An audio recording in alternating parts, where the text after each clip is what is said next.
Alhamdulillah alamin. Iya. Sebenarnya yang menjadi motivasi nih pertama Kang jadi untuk ikut berbagi nih apa sih Kang yang dasar itu Kang? Jadi gini, satu hari ada orang DM di Instagram. Dia minta telepon saya, dan saya yang minta nomor telepon dia. Saya takutnya kan hari ini banyak banget yang PHP kan, atau dia memanfaatkan situasi. Ternyata Masya Allah, tabarakallah, ternyata orang ini punya ownernya sendiri baju muslim, namanya baju muslim Madani. Dia punya koko, dia punya gamis, dia punya segala macam gitu. Terus dia mau infak, mau wakaf ya, 1000 baju koko. Saya bingung, wah kemana nih? Terus saya ketemu dengan, saya pikir udahlah, saya telepon teman saya, ada Kohani Kristianto dari MCI Mall of Center Indonesia. Saya bilang nih ada yang mau wakaf nih, 1000 baju koko gitu. Nah dari situ saya ketemu dengan ownernya, dan orangnya Masya Allah sangat royal sekali untuk dia bersodakoh. Alhamdulillah dengan jalan waktu terus ternyata dia ada berapa banyak barang yang dia ingin wakafkan gitu loh, bajunya ini. Saya bilang, kenapa kok mau sih nggak takut rugi? Dia bilang enggak, karena ini titipan Allah, dan daripada saya mubazir lebih baik saya berikan kepada yang orang membutuhkan. Nah dari situ kebetulan saya kenal dengan Kang Taufik ya, dan beliau mau melakukan sesuatu gerakan sosial yang menurut saya sangat luar biasa, karena yang namanya charity itu macam-macam, tapi salah satu buat saya yang paling the best charity adalah sunatan massal. Nah begitu Kang Taufik mau sunatan massal, saya ajuin ke ownernya Muslim Madani, dia mau support, dan dia memberikan baju Muslim Madani Kids ya, untuk anak-anak yang berjumlah kalau nggak salah sekitar 50-an anak-anak. Masya Allah cara berjalan lancar, dan saya terima kasih sekali lagi buat teman-teman dari, maaf namanya apa kemarin, teman-teman jurnalis Jakarta Raya. Jurnalis Jakarta Raya, barakallah, semoga amal ibadah kalian dibalas oleh Allah Subhanahu wa taala dengan balasan kebaikan yang setimpal. Luar biasa sekali, karena gerakan untuk yang namanya sunatan massal, saya pernah punya cerita. Saya waktu itu saya sedang ke sebuah mall, saya ketemu dengan satpam, tiba-tiba satpam itu teriak melihat saya, dan dia nyamperin saya, dia cerita, Om Deddy kenal saya gak? Gua mana tahu lu siapa gitu. Saya ini dulu, waktu saya kecil, saya sunatan massal, itu Om MC-nya, ya Allah ya Rob. Ternyata sunatan massal itu diingat sampai kapanpun. Dan ini jurnalis Jakarta sudah membuat sebuah gerakan yang sangat luar biasa, yang insya Allah mereka akan ingat terus dengan kegiatan itu ya, karena ini sebuah charity yang sangat tercatat dan teringat terus selama-lamanya, Masya Allah. Jadi kalau dilihat dari gerakan, kenapa saya ingin bergerak saya cuma wasilah, saya cuma jembatan. Yang kebetulan ada orang dermawan yang ingin mewakafkan baju Muslim Madaninya untuk duafa, untuk yatim dan sebagainya yang ingin dihitan massa. Ini sangat luar biasa sekali lagi. Sekali lagi terima kasih buat jurnalis Jakarta. Semoga amal ibadahnya diterima Allah Subhanahu wa taala, dan juga dicatat sebagai amal kebaikan yang akan dibalas dengan kebaikan yang setimpal. Amin.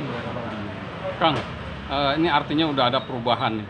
Kalau kita nengok sekitar 10 tahun ke belakang itu kan Kang Jody, Kang Ipin itu kan ya dunia dengan dunia entertainnya lah ya.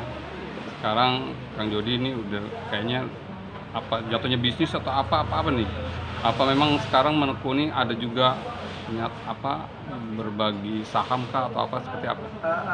Masya Allah, tabarakallah, qadarullah, saya tiba-tiba diketemukan dengan berbagai, bukan bisnis ya saya bilangnya, ini qadarullah, memang Allah sudah memappingkan gitu. Saya ketemu dengan yang baju Muslim Madani, saya tiba-tiba udah Kang jualin aja terserah gitu loh. Saya dikasih barang-barangnya, saya disuruh jualinnya, alhamdulillah saya jualin dalam waktu kurang lebih 2 bulan ini. Saya sama Iblis saya gerakin sudah hampir around 1.500 piece ya, saya bisa sell barang-barangnya.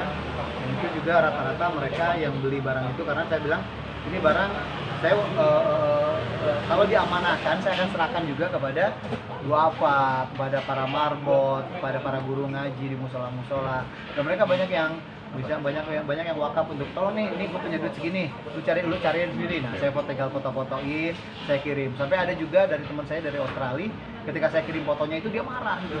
Lu nggak usah kirim kayak gini, gua nggak mau. Nanti catatan amal gua enggak. Ini kan saya sebagai bukti karena saya mendapatkan amanah. Saya harus melaporkan. Kalau memang maunya kayak gitu ya udah, next tinggal kirim aja. Nanti yang saya akan menjalankan sendiri. Tapi ya rata-rata saya memang kasih laporan ke yang memberikan, karena ini amanah gitu ya. Bukannya saya mau gimana, dan saya tidak share kok. Saya tidak men-share apa yang saya foto-foto, misalnya guru ngaji atau marbot, yatim, dua apa, saya tidak share kemana-mana. Cukup saya dan orang yang mewakafkan itu yang tahu. Itu aja sih. Jadi kalau dilihat perubahannya ini ya mau ngapain lagi, umur udah 50 hari gini gitu ya. Ya tinggal mengingat aja lah kapan tinggal dipanggil, karena kan dipanggil ini bukan kapan dan di mana, tapi saya ini lagi apa ketika dipanggil, ini yang saya pikirkan. Masya Allah, indah sekali ketika saya meninggal dalam keadaan tasyahud, indah sekali saya dalam keadaan membaca Al-Quran, ya indah sekali dalam keadaan saya lagi sedang memberikan sodako dan sebagainya. Saya berharap seperti itu, karena orang kan dilihat dari akhirnya gitu. Ya, kebetulan saya dikasih kesempatan seperti ini, insya Allah saya akan berbuat yang ya semampunya saya lah. Jadi bergerak terus untuk melebarluaskan gerakan-gerakan kebaikan seperti yang teman-teman jurnalis Jakarta lakukan gitu loh. Sebarkan terus kebaikan, jangan pernah berhenti, never stop for the ya kebaikan itu gitu. Nah, sampai sejauh ini apa hanya baju koko atau ada lagi? Ada lagi. Tiba-tiba saya ketemu lagi dengan salah seorang teman saya, dia di Bandung.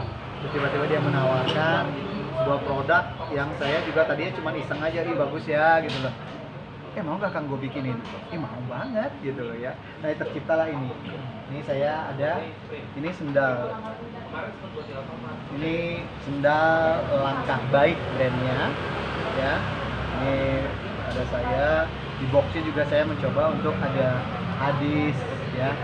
Setiap langkah berjalan untuk menuju menunaikan sholat adalah sodako, ya. Ini saya juga ada hadisnya, dan sendalnya sendal biasa saja sih. Ini sendal kulit, ini Langkah Baik. Kenapa dibrandkan Langkah Baik? Karena saya pengen siapapun yang mau menggunakan sendal ini, langkahnya jadi langkah baik. Jadi kalau mau melangkah nggak baik, mikir-mikir dulu deh gitu loh. Jangan pakai sendal ini dah gitu loh. Insya Allah ini juga akan membawa sebuah gerakan kebaikan ketika siapapun yang memakainya. Ada dua model, ini adalah sendal yang capit dan ini sendal yang silang gitu. Jadi saya ada dua model di sini.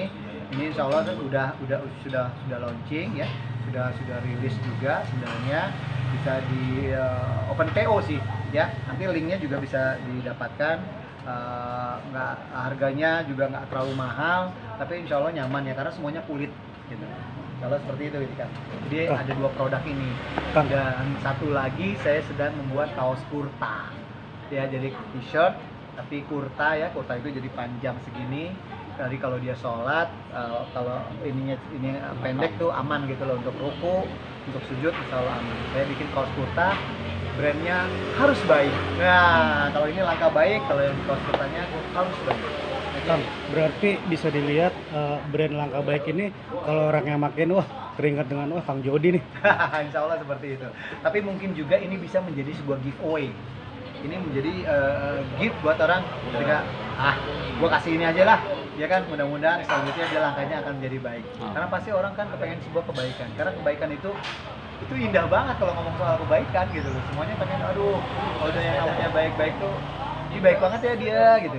Itu pasti gitu ya. Ini poinnya itu. Jadi jangan untuk langkahkanlah melangkah yang baik-baik saja, karena langkah baik ini jangan pernah berhenti. Langkah baik ini harus terus dijalankan sampai sampai kerongkongan, dan juga harus baik semuanya. Kang Jody, kita sempat ngobrol juga, bicara juga soal sebagian besar orang Kang Jody justru saya harus siap, karena memang itu pasti akan kesana. Ya, jadi gini, di Langkah Baik ini kita kan yang tadi saya bilang bahwa kita bukan kapan dan di mana ketika kita dipanggil. Jadi sedang apa kita dipanggil. Nah, kalau setiap saat saya memikirnya adalah malaikat maut mengintai, karena memang sudah ada hadisnya bahwa sehari itu 70 kali kita ditengok sama malaikat maut. kapan nih gitu. Nah untuk gerakan itu ya saya mencoba untuk berbuat kebaikan terus, makanya saya bikin langkah baik ya untuk kebaikan ini. Dan kalau saya berpikiran maut lagi ya meninggal lagi ya memang harus gitu loh. Ada satu hari teman saya ya kadarullah dia kena COVID, terus dia hopeless karena ternyata setelah diperiksa dengan COVID-nya bukan COVID saja yang dia derita, tapi ada beberapa penyakit lain, dan dia sudah berpikiran jauh tentang kematian. Saya bilang harus kayak gitu.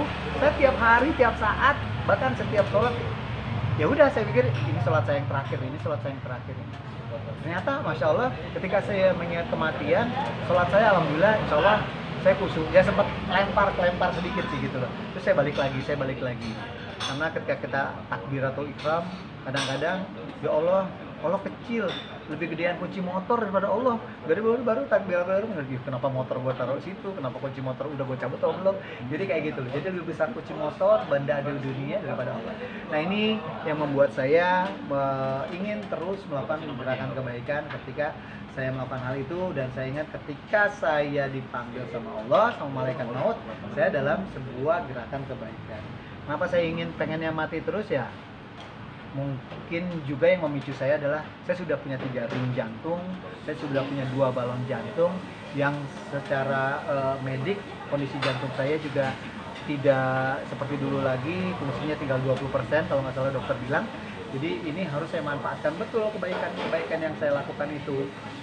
Poinnya saya tidak pernah tahu amalan saya yang mana yang diterima. Dan apakah amalan saya ini yang akan membawa saya ke surga? Tidak tahu juga, karena kita untuk ke surga itu adalah berharap dari rahmat Allah Subhanahu wa Ta'ala. Tapi kita jangan berhenti di situ. Insya Allah dari yang apa yang kita lakukan ini, kalau mau ngomong subsidi silang dari gerakan langkah baik dan kebaikan-kebaikan yang kita lakukan, itu akan menutupi mungkin ya dari yang makanya adalah perbaiki sisa usia kita. Insya Allah akan memperbaiki masa lalu kita yang buruk, masa lalu kita yang nyeleneh, masa lalu kita yang penuh dengan nauzubillah min dzalik, yang banyak jahiliyah gitu. Jadi ya itu terus saya lakukan itu terus.